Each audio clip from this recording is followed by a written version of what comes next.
आज स्वर्गीय आमचे मित्र कैलासवासी अमोलभैया गलदर जर आज आपल्यात राहिले असते, आज सर्व आनंदाचा दिवस त्यांच्यासाठी राहिला असता, एक दिवाळी म्हणून साजरी केली असती आम्ही, ते जर आज आमच्या सोबत राहिले असते तर स्वप्न पूर्ण झालंय. काय सांगणार सरकारला, काय सांगणार?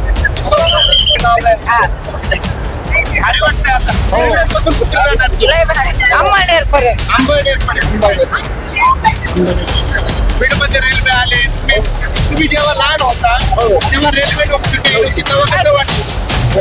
आता वाटायचं नाही, आता पण आली, आमच्या देखता आली. गेली 9 दशक रेल्वेसाठी बीडकरांनी संघर्ष पाहिला, मात्र आज तो संघर्ष कुठेतरी पुरा होताना पाहायला मिळते. माझ्यासोबत काही रेल्वेतले आंदोलक आहेत, त्यांच्याशिवायच आज जाणून घेणार आहे कशा पद्धतीनं. काय सांगाल, किती वर्षाचा हा संघर्ष आहे? 2007 साली बीडला झुकझुक यायलाच पाहिजे म्हणून आम्ही स्वर्गवासी अमोलभैया गलदर यांच्या नेतृत्वाखाली बीड जिल्हा विद्यार्थी रेल्वे कृती समितीची स्थापना केली. अनेक बैठकी झाले. स्वर्गवासी विलासराव देशमुख साहेब यांनी ज्यावेळेस महाराष्ट्र अर्धा वाटा उचलेल त्यावेळेस हे रेल्वेला चालना मिळालेली आहे. 2011 साली स्वर्गवासी विमलताई मुंदळा असतील, त्यावेळेसचे पालकमंत्री बाबनराव पाचपुते असतील, बीड जिल्हा रेल्वे विद्यार्थी कृती समितीची बैठक थेट दिल्लीमध्ये लावली. तत्कालीन रेल्वे मंत्री लालू प्रसाद यादव यांनी बैठक लावली. त्या बैठकीमध्ये बीड जिल्हा रेल्वे कृती समितीचे मार्गदर्शक म्हणून राजेंद्र जगताप साहेब असतील, भाई जनार्दन तुपे तात्या असतील, प्राध्यापक सुशीलाताई मोराडे असतील, स्वर्गवासी चंपावती पत्राचे संपादक नामदेव क्षीरसागर असतील, स्वतंत्र सैनिक रामराव सवाई असतील, असल्या अनेक लोकांनी आम्हाला मार्गदर्शन केलं.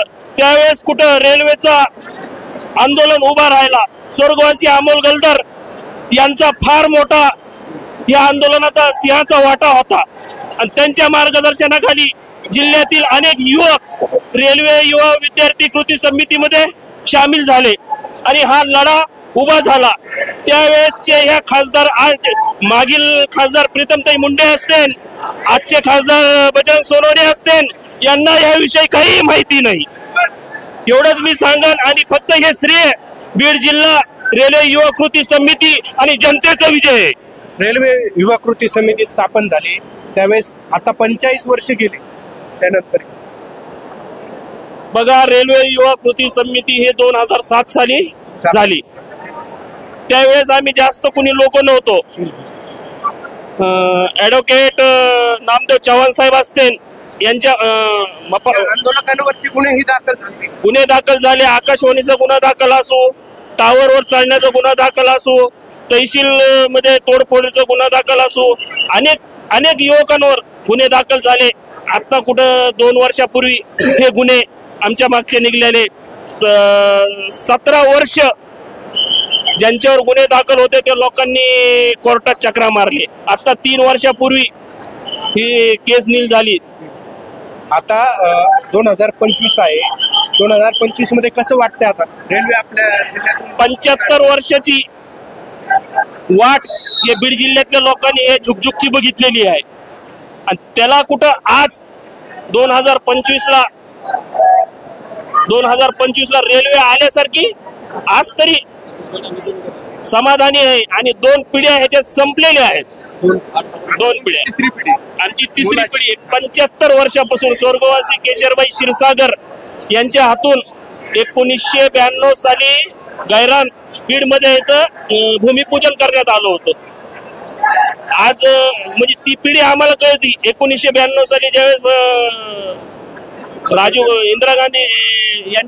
इंदिरा गांधी आलते आणि त्यावेळेस स्वर्गवासी केशरबाई क्षीरसागर इथले खासदार होते. मूळ कारण काय सांगू शकाल तुम्ही? एक आंदोलक येत रेल्वे आतापर्यंत थांबण्याचं मूळ कारण काय?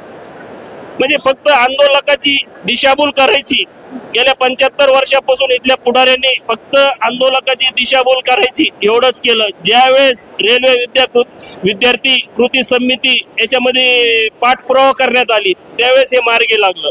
आणि ह्याचं सर्वात मस्त सिंहाचा वाटा या जिल्ह्यातले तत्कालीन पालकमंत्री विमलताई मुंदडा, तत्कालीन मुख्यमंत्री विलासराव देशमुख, हे माझ्या समोरची गोष्ट आहे. यांनी ज्यावेळेस महाराष्ट्र रेल्वेसाठी अर्धा वाटा उचलला त्यावेळेस केंद्रीय रेल्वे मंत्रिमंडळाने त्याला मान्यता दिली. केंद्रीय रेल्वे मंत्र्यांचा पुतळा जाळला होता, त्याची राख जिल्हाधिकारी कार्यालयात. ते आंदोलन कसं पेटलं होतं बरं, काय सांगा? केंद्रीय रेल्वे मंत्र्यांचं पुतळा जाळलं.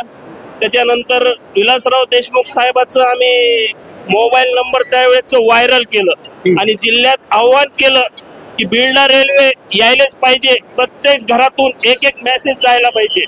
तर साधारण 8 दिवस स्वर्गवासी माजी मुख्यमंत्री विलासराव देशमुखांनी त्यांचा मोबाईल बंद करून ठेवला होता आणि त्याची दखल घेतली. हे मेसेज कशाचे आहेत आणि काय, त्यांनी तात्काळ बैठक बोलवली. यांच्याविषयी आता त्यांना हा क्षण कसा वाटला काय सांग? आज स्वर्गीय आमचे मित्र कैलासवासी अमोलभैया गलदर जर आज आपल्यात राहिले असते, आज सर्व आनंदाचा दिवस त्यांच्यासाठी राहिला असता. एक दिवाळी म्हणून साजरी केली असती आम्ही, ते जर आज आमच्या सोबत राहिले असते तर. नक्कीच या आंदोलकांच्या भावना तुम्ही पाहू शकता. खर तर गेले 45 वर्ष झालं या रेल्वेला, जो 9 दशक आपले गेले आणि आता कुठं बीडकरांना रेल्वे धावताना पाहायला मिळते. सध्या जरी डिझेल इंजिन असलं तरी बीडकरांच्या मनात आनंद हा मावेना झाला. प्रेस महाराष्ट्रासाठी मी ओंकार शेवटी थांबतो. धन्यवाद.